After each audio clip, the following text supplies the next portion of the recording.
Ayan guys, biyahe tayo. Alas 5 something. Biyahe tayo.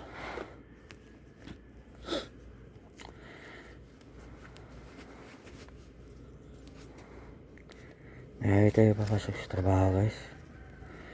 Ganun talagang buhay. Kung hindi naman tayo magtrabaho, wala naman tayo papakain sa ating pamilya, di ba? Kaya kailangan natin kumayod, no? Darating ng araw na yung pinapangarap ko na magkakapera ako. Magnegosyo na lang.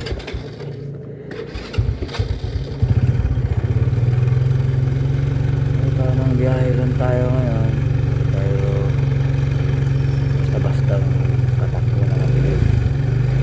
Kasi mahalaga yun. Nakita natin sarili natin.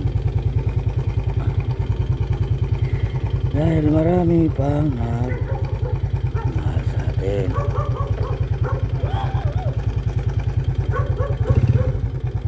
Ay,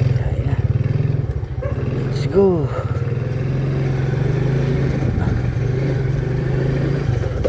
Ay.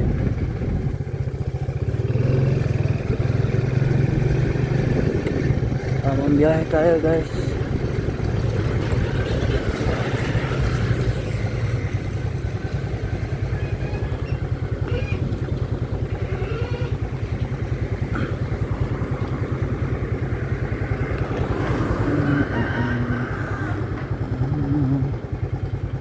All the way so slow.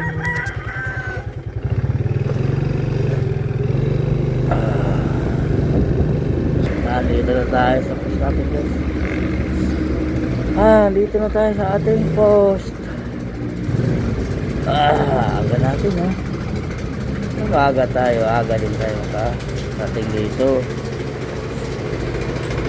Tayo sa ating post.